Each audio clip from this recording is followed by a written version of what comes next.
Welcome back to our channel. আজকে আমরা চলে এসেছি সেলুলার জেলে। এখন যাব আমরা লাইট অ্যান্ড সাউন্ড দেখতে। আর এখানে অলরেডি আমাদের যে গ্রুপের ম্যানেজার সে অলরেডি টিকিট কেটে রেখেছে। এখানে চলে এলাম ভেতরে। আর আমাদের টিকিটের প্রাইস হয়েছে 300 টাকা করে পার হেড লাইট অ্যান্ড সাউন্ডের জন্য। টিকিটের তো সিট নাম্বার দেওয়া আছে, সিট নাম্বার অনুযায়ী এখন আমরা বসবো। এখন শুরু হওয়ার একদম সময় চলে এসেছে আর সবাই যে যার জায়গায় সিট অনুযায়ী বসে গেছে। এখন এবারে শুরু হবে লাইট অ্যান্ড সাউন্ড।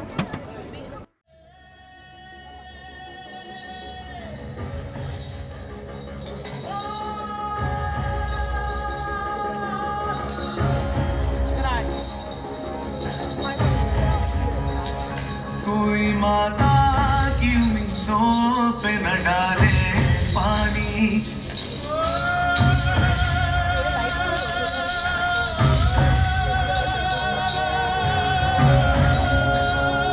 कोई माता की उम्मीदों पे न डाले पानी। जिंदगी भर तो हमें बेच के खाले पानी, जिंदगी भर तो हमें भेज के काले पानी।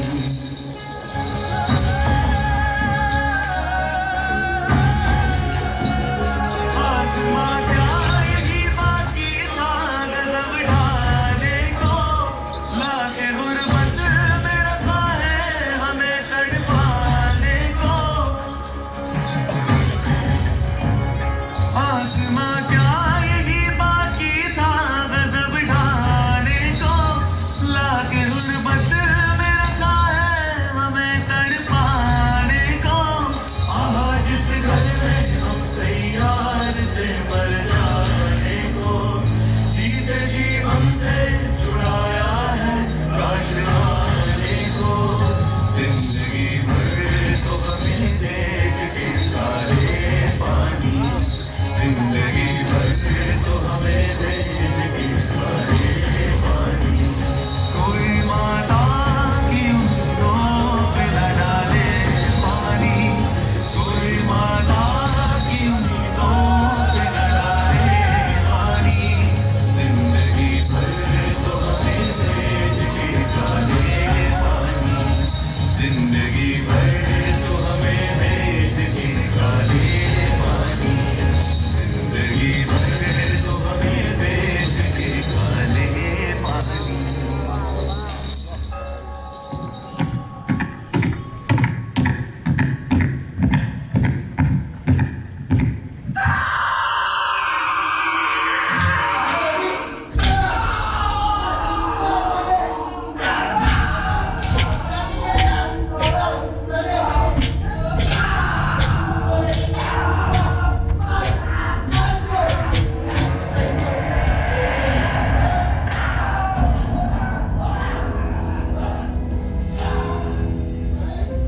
अब भी मौजूद है जुल्मों की निशानी लोगों, दरो दीवार पे लिखी है कहानी लोगों।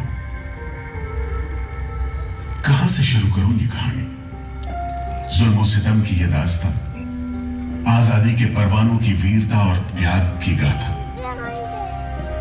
मैं जो एक रूह हूं, आत्मा हूं उन तमाम लोगों की जिन्होंने अपने खून पसीने से, अपने बलिदान से, जान की कुर्बानियों से इस मिट्टी के जर्रे जर्रे को आजादी का तीरथ बना दिया। मैं गवाह हूं उस जुल्म का जो यहां आदम के बेटों ने आदम के बेटों पर बेरहमी से ढाया। सदियों से मैं इसी जगह मौजूद हूं। मेरे सीने में दफन है वो सारी कहानियां जिन्होंने इन हरे भरे खूबसूरत टापुओं को वो खौफनाक नाम दिया, काला पानी।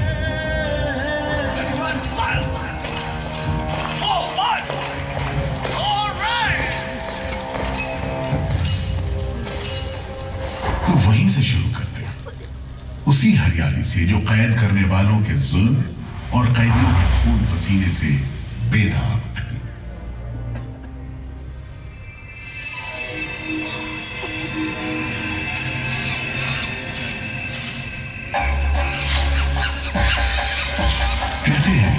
अंडमान द्वीप समूह का नाम रामायण के प्रतापी वानर देवता अंडमान यानी हनुमान के नाम पर रखा गया।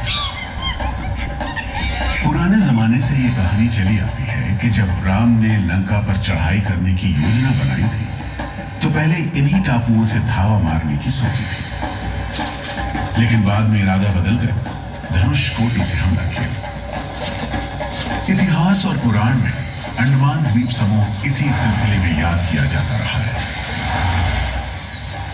उधर दूसरी शताब्दी के रोमन भूगोल शास्त्री टॉलमी ने इन टापुओं को दुनिया के पहले नक्शे में जगह दी और नाम रखा एग्डेमॉन, एक ग्रीक गॉड एगेमेम्नॉन के नाम पर, जो भाग्य का प्रतीक है। इन टापुओं की तरफ लोगों का आना शुरू हुआ। धर्म प्रचारक, लुटेरे, बागी, मल्ला, किस्मत आजमाने को निकले जहाजी, हर तरह के लोग यहां आते रहे। 18वीं सदी के अंत में ईस्ट इंडिया कंपनी ने इन टापुओं पर एक बस्ती कायम करने की कोशिश की और यहां लेफ्टिनेंट आर्चिबाल्ड ब्लेयर को भेजा,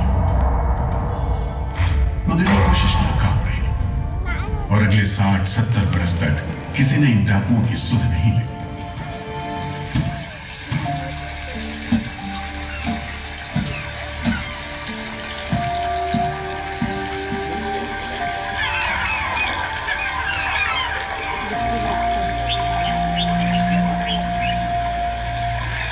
प्राकृतिक खूबसूरती और शांत समंदर के बीच जिंदगी की खामोश लहरें उठती और बैठ जाती।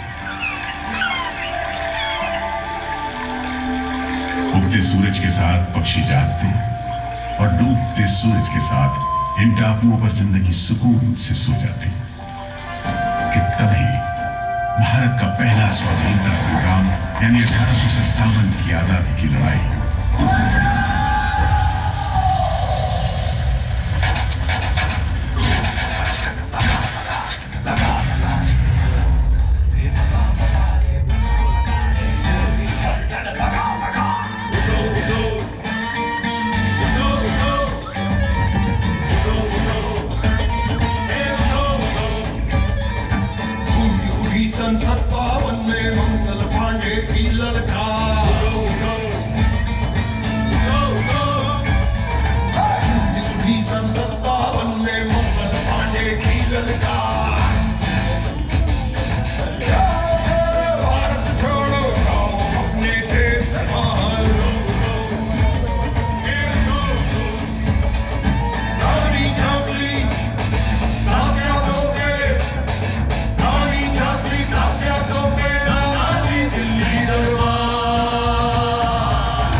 की तोपे गरजे बारंबार।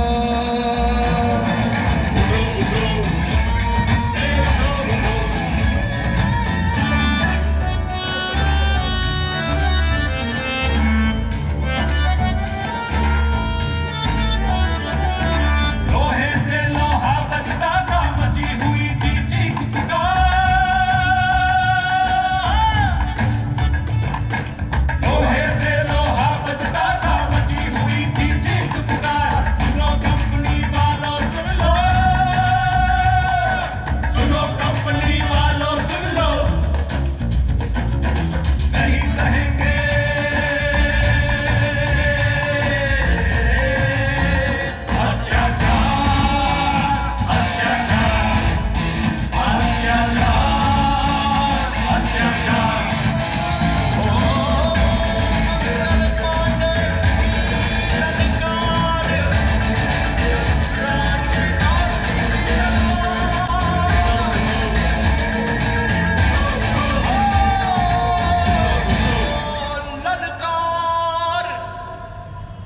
जल्द ही बगावत की लपटों की तपिश शांत पड़े अंडमान द्वीप समूह पर पड़ने वाली थी।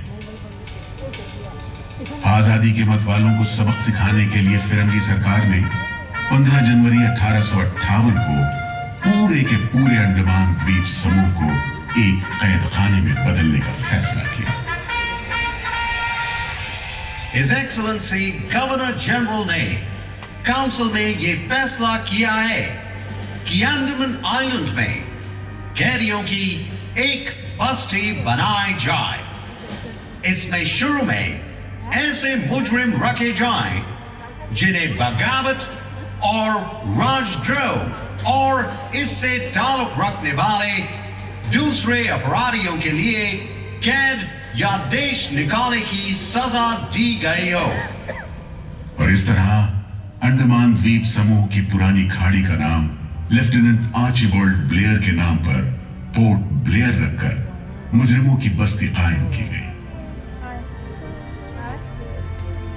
सन 57 के वीरों के नक्शे कदम पर कुछ ही साल बाद अंडमान की धरती पर पैर रखे वहाबी आंदोलन के राजनीतिक बंदियों ने 1860 से 1872 के बीच बहुत से वहाबी आंदोलनकारी अंडमान भेजे गए। सरहदी सूबे का रहने वाला एक पठान शेर अली आफरीदी भी अंडमान में उस समय उम्र कैद की सजा काट रहा था और अंग्रेजों से बदला लेने के लिए मौके की तलाश में था।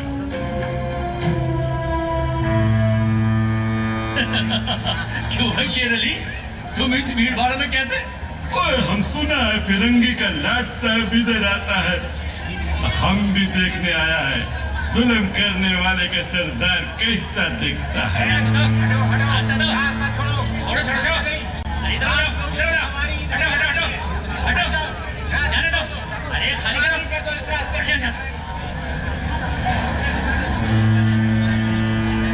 अरे देखो देखो, आ गए लाट साहब, अंग्रेज बहादुर आ गए।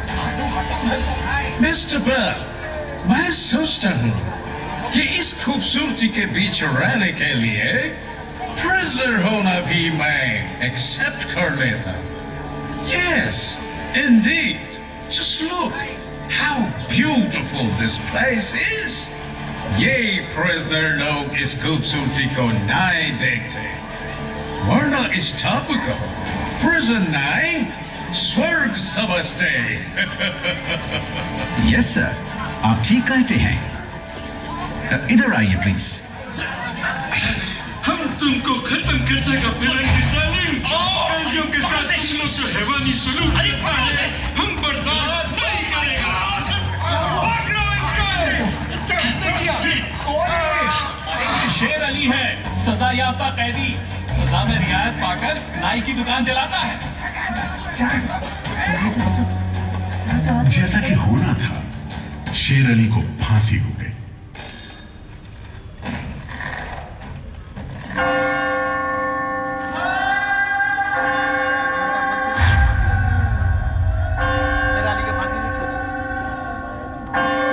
शायद इसी घटना का असर था कि ब्रिटिश सरकार ने कैदियों के साथ और भी कड़ाई बरतने के बारे में गंभीरता से सोचना शुरू किया। नतीजे के तौर पर सन 1896 में पोर्ट ब्लेयर की खौफनाक सेलुलर जेल का काम चीफ कमिश्नर केविन और इंजीनियर मैक्विन की निगरानी में शुरू हुआ। यूरेनस मैक्विन, आपकी जांच पूरी हो गई? यस सर, हमने पूरा टापू का मुआयना कर लिया है। तो आपके हिसाब से जेल कहाँ बनेगी?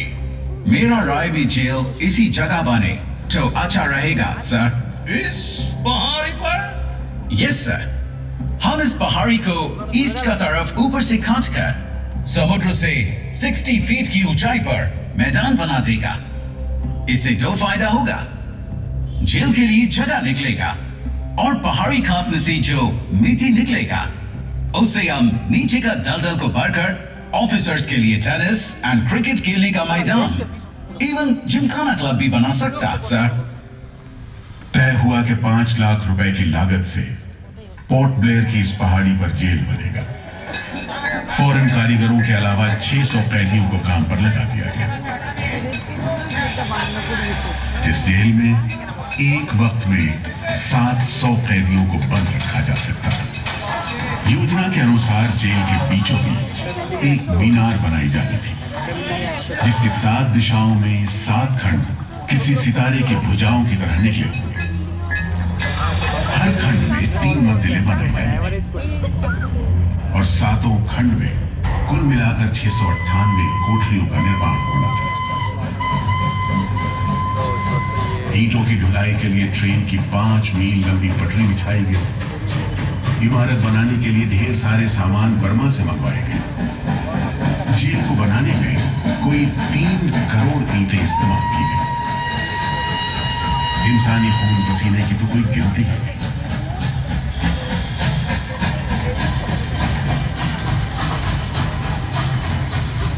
सुबह दोपहर शाम रात कोड़े चलते रहे और काम होता रहा। दीवारें उठनी शुरू हुई।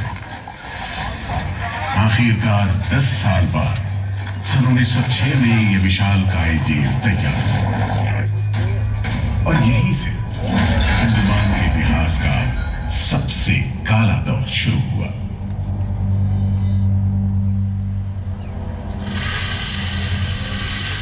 हाँ, सच कहते हो।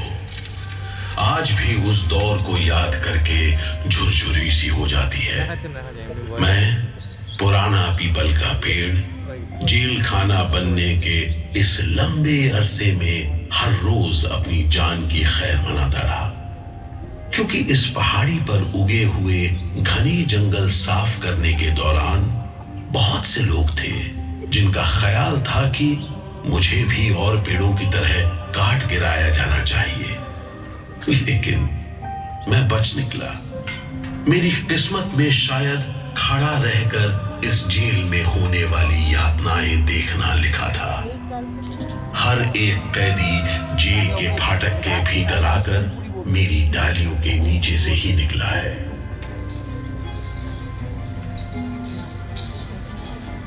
जैसे जैसे अंग्रेजी शासन के खिलाफ आजादी की मांग तेज हुई, ब्रिटिश सरकार ने सेल्युलर जेल के फाटक हर छोटी बड़ी बात के लिए खोलने शुरू कर दिए। किसी ने पर्चा निकाला तो अंडमान जेल, किसी ने लेख लिखा तो अंडमान जेल। लेकिन जब आजादी की लौ दिल में जल रही हो तो लोगों को कब तक रोका जा सकता है? 20वीं सदी शुरू होते होते फिरंगी सरकार के खिलाफ जंग में तेजी आ गई। अलीपुर षड्यंत्र कांड, चटगांव डकैती कांड, काकोरी कांड, लाहौरी बम कांड, मोपला विद्रोह, नासिक षड्यंत्र, कितने मामले गिनवाएं, ये सूची लंबी है। लिहाजा एक नए किस्म के अभियुक्तों ने अंडमान की सेल्युलर जेल में कदम रखा। ये नई किस्म थी क्रांतिकारियों की। क्या शानदार लोग थे, मस्ती में झूमते गीत गाते जेल में कदम रख रहे थे, मानो जेल नहीं मंदिर जा रहे हो। आजादी के ये परवाने देश के कोने कोने से आए थे। सरफरोशी की तमन्ना अब हमारे दिल में है, देखना है जोर कितना बाजुए का दिल में है। वक्त आने दे बता देंगे तुझे आसमां, हम अभी से क्या बताएं, क्या हमारे दिल में है। सोहन सिंह भकना हाजिर। मोतीलाल वर्मा हाजिर।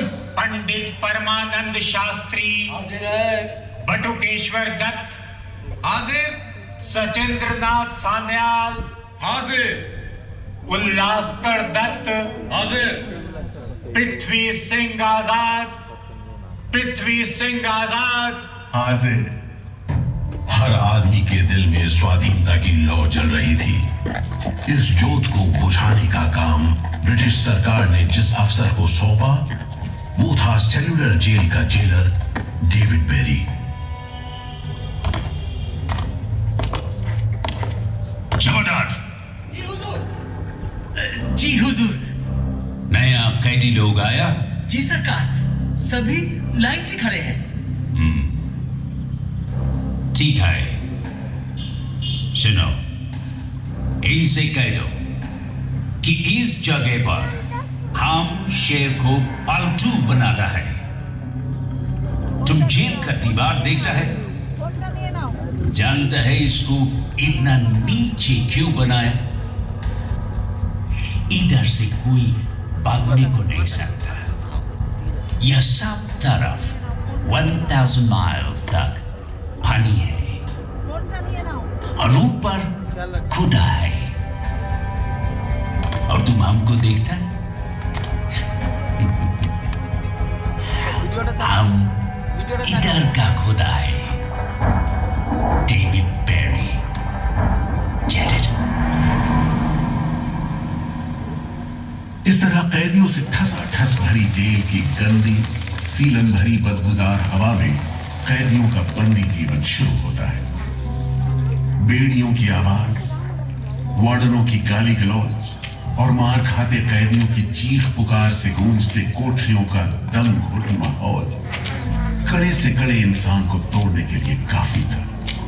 लेकिन इन कोठरियों में ऐसे बंदी भी आए जिन्हें ये माहौल हताश करने की बजाय जुल्म का मुकाबला करने की प्रेरणा देता रहा। वीर विनायक दामोदर सावरकर, ये नाम ऐसे ही बंदियों में बड़े सम्मान के साथ लिया जाता है।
सावरकर जब सेल्यूलर जेल के अहाते में दाखिल हुए तो उनकी जंजीरों से जुड़े लोहे के पट्टे पर उनके जेल की मियाद खुदी हुई थी 50 बरस।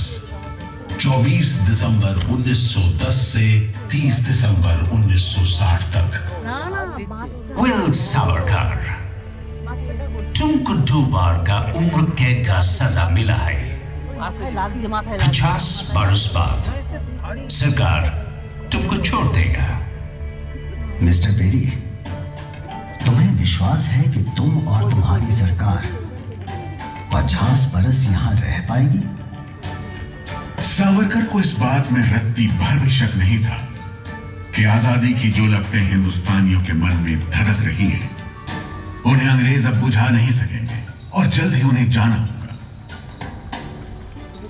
इसी प्रबल विश्वास के बल पर सावरकर 10 बरस लंबा अरसा सेल्यूलर जेल की एक ही कोठरी में रह सके। उन्हें बहुत ही खतरनाक कैदी करार देते हुए इतने कड़े पहरे में रखा गया था कि उनके भाई गणेश को 2 बरस तक पता भी नहीं चला कि वीर सावरकर उनके ही नक्शे कदम पर चलते हुए सेल्यूलर जेल आ पहुंचे, जहां बरसों की तकलीफ है, जेलर के जुल्म है, कड़ी मेहनत और नितांत अकेलापन है, जहां जिंदगी 13 फुट लंबी और 7 फुट चौड़ी कोठरी में सिमट कर रह करती है।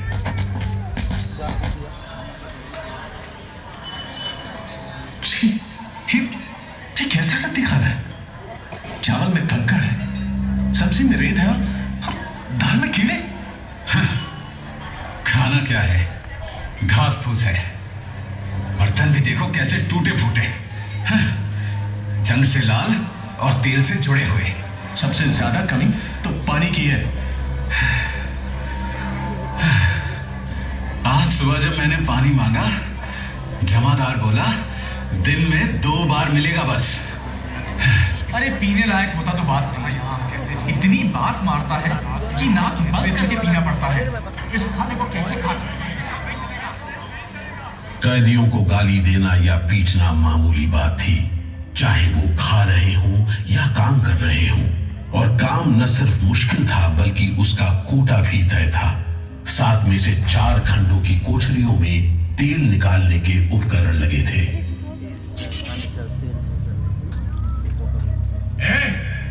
इंदु भूषण, सुधीर, हेमचंद, तुम लोग इधर चलो। नारियल के बोरे उठाओ। हर बोरे में है 25 सेर नारियल। इन्हें पहुंचाओ तीसरी मंजिल पर। शाम तक हर आदमी को 30 पाउंड तेल निकालना है, समझे? हम इतना तेल कैसे निकालेंगे? वो मशीनें तो हाथ से जलानी पड़ती हैं। जबान मत लड़ाओ बदमाश। जो हाथ बम पिस्तौल चलाते हैं वो मशीन नहीं चला सकते। चलो जल्दी करो, भाग कर जाओ और काम करो।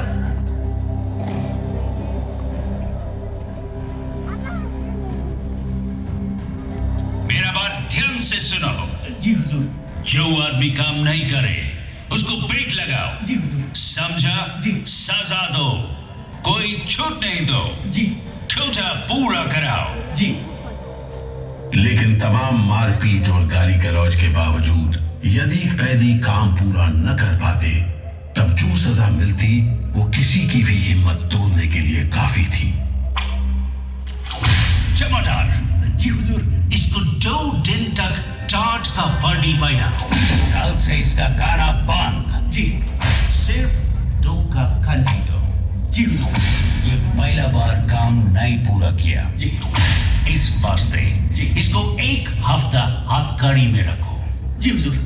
ये बागी का बच्चा है, इसको बेड़ी डालो। इसको भी बेड़ी डालो 6 महीने तक। जी हुजूर। तुम अब तक 5 बार काम का कोटा पूरा नहीं किया, हम तुमको इस बदमाशी का मजा चखाएगा। जमादार, जी हुजूर। इसको तन्हाई में रखो। जी। Solitary confinement. जी। कोठरी में काम दो। जी। और इसको पेट लगाओ। जी। और मारो, और मारो। नारे बोलेगा। बोल नारे, बोल, बोल नारे, बोल, बोल नारे, जितनी ताकत है बोल नारे।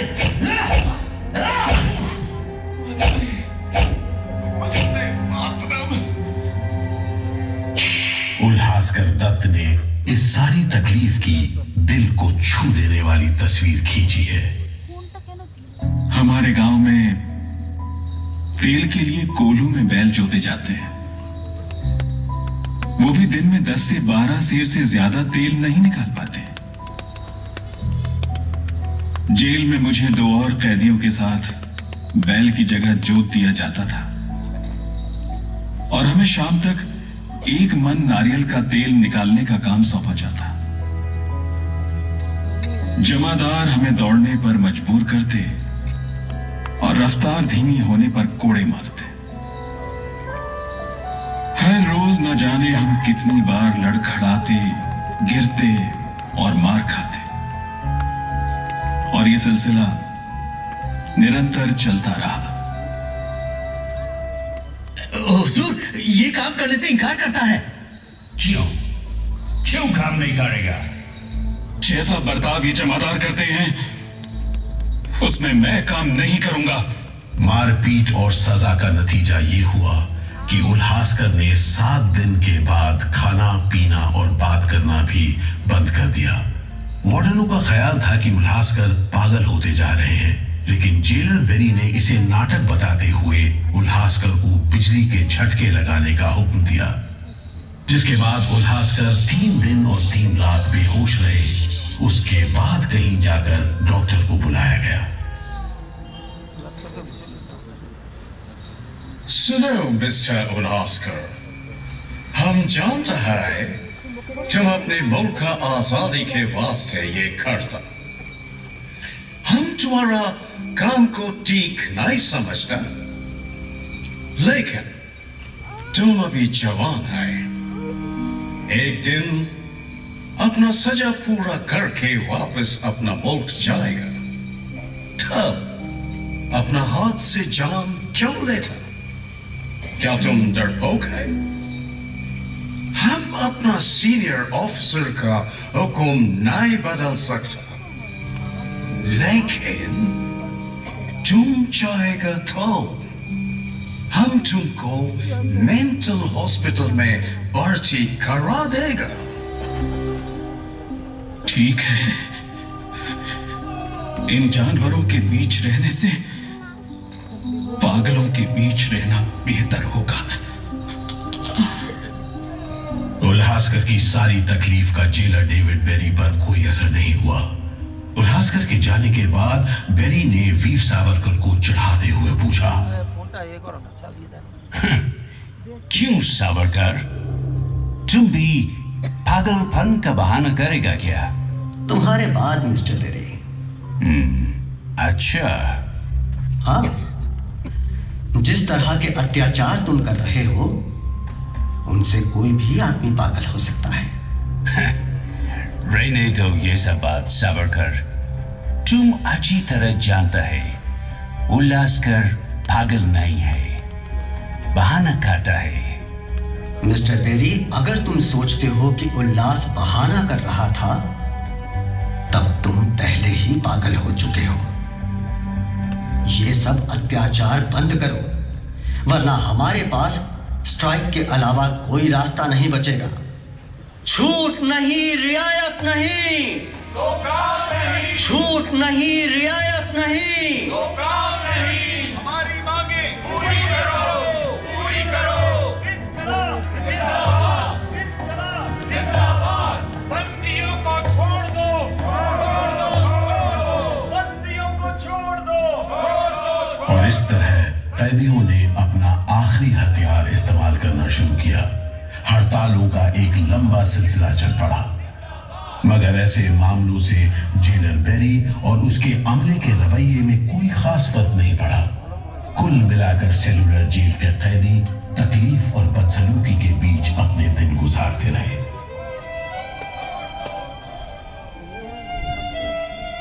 मगर एक सुख का स्मरण ना करना नाइंसाफी होगी। वो सुख था बुलबुलों की चहक, उनका मधुर स्वर, उनके झुंड कल कल करते नारियल के टुकड़ों पर टूट पड़ते। तुम नहीं जानते कि हम कौन हैं। हम मर सकते हैं पर झुककर नहीं रह सकते। हमें ऑर्डर मिला है तुम्हें दूध पिलाने का। चलो जमादार, पकड़ो इसे। इंकलाब जिंदाबाद।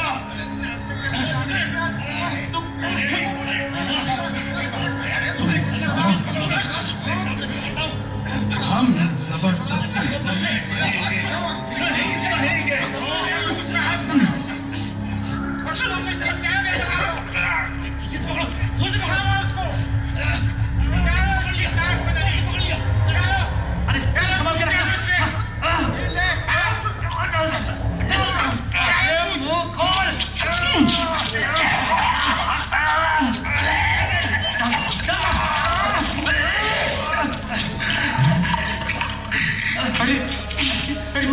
क्या हो गया? अरे ये तो, अरे अब क्या करें? अरे इसकी तो आंखें उलट गई। अरे इसकी तो आंखें उलट गई है। अब क्या करें? लगता है दूध इसके फेफड़ों में चला गया है साहब। क्या हो? नली निकालो, जल्दी करो, जल्दी। जी। इसकी तो सांस बंद हो गई। अब क्या होगा? होगा क्या? लाश को गुपचुप ठिकाने लगा दो, किसी को कानो कान खबर ना हो। मैं तो कहता हूँ साहब, इसकी लाश को बोरे में डालकर पत्थर से बांधकर समंदर में बहा दीजिए, किस्सा खत्म। चलो बिपिन, ऐसा ही करो, झटपट ले जाओ उसे, झटपट ले जाओ। लेकिन ये खबर छिपी नहीं रह सकी। जब लोगों को पता चला तो देश भर में विरोध की भीषण लहर फैल गई। छोड़ दो, छोड़ दो।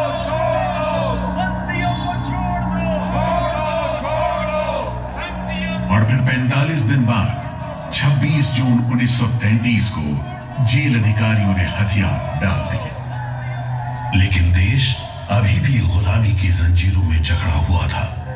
इन्हीं हालात में सन 1937 के संवैधानिक सुधार लागू किए गए और कांग्रेस ने अनेक प्रांतों में मंत्रिमंडल कायम किए।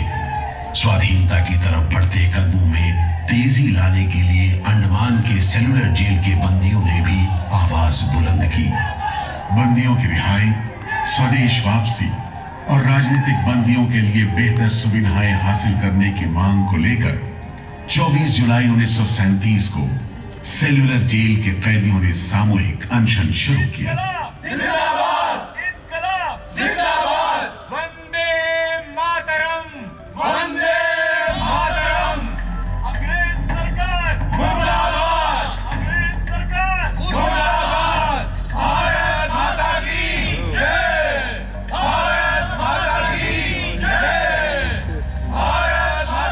इस भूख हड़ताल का असर पूरे देश पर पड़ा। जगह जगह कैदियों के समर्थन में आंदोलन होने लगे। सारे देश के राजनीतिक बंदियों ने अनशन शुरू कर दिया।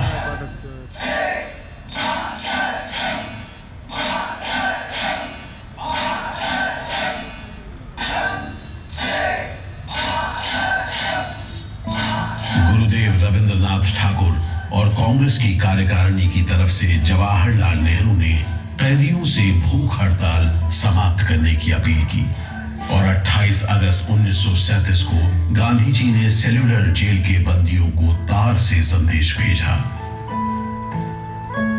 मैं गुरुदेव रविंद्रनाथ टैगोर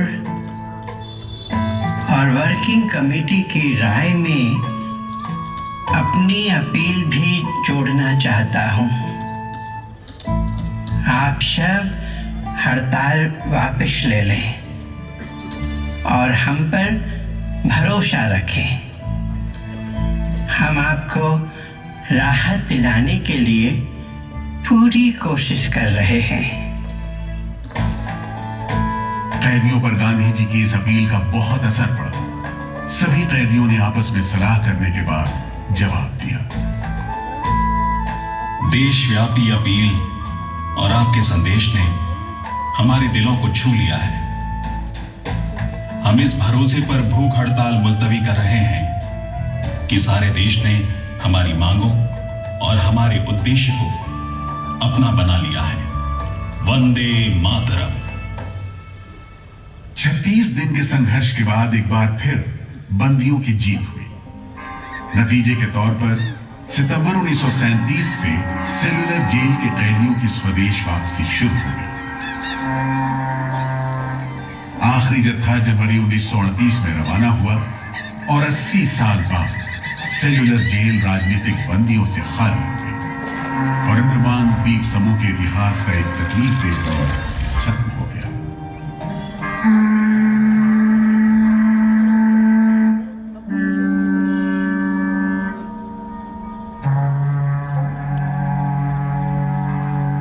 मगर एक और जालिम दौर शुरू होने वाला था। 1939 में दूसरा विश्व युद्ध शुरू हुआ और 1942 में जापानियों ने अंडमान पर कब्जा कर लिया।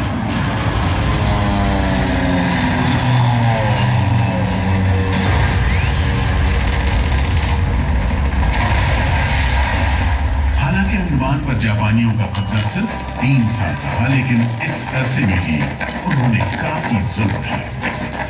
हर आदमी उनकी नजर में अंग्रेजों का जासूस था। हर रोज खेतों से, दूर दराज के गांव देहात से दसियों लोग पकड़े जाते और मौत के घाट दिए जाते। बहुत से लोग तो खाने की कमी के कारण जहाज पर लादकर दूर समंदर में फेंक दिए।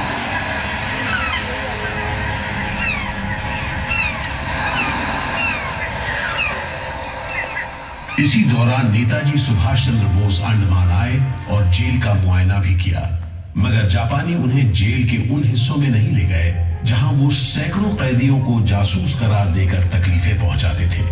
अपनी छोटी सी अंडमान यात्रा के दौरान नेताजी ने तिरंगा भी फहराया।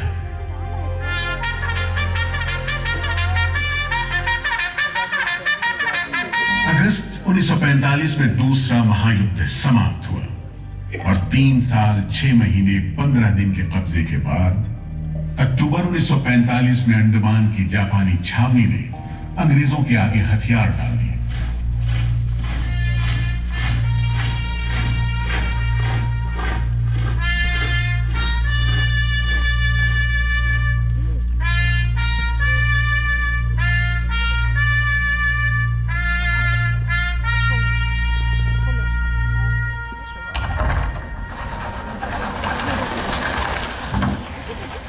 सेल्यूलर जेल के फाटक एक बार फिर खुले और कैदियों को रिहा कर दिया गया। इसके बाद 2 साल के अंदर अंदर भारत में ब्रिटिश सरकार का शासन खत्म हो गया।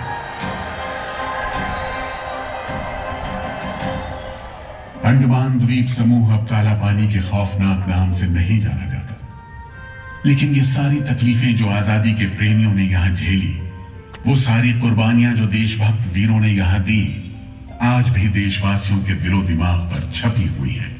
इसीलिए अंडमान के भूतपूर्व राजनीतिक बंदियों के भातृत्व मंडल की इच्छा को स्वीकार करते हुए भारत सरकार ने 30 अप्रैल 1969 को घोषणा की कि सेल्यूलर जेल को राष्ट्रीय स्मारक के रूप में सुरक्षित रखा जाएगा। भारत की आजादी के दीवानों ने जो अमानवीय यातनाएं इस कारागार में सही, ताकि भारतवर्ष आजादी की उन्मुक्त हवाओं में सांस ले सके, उन बलिदानों को आने वाली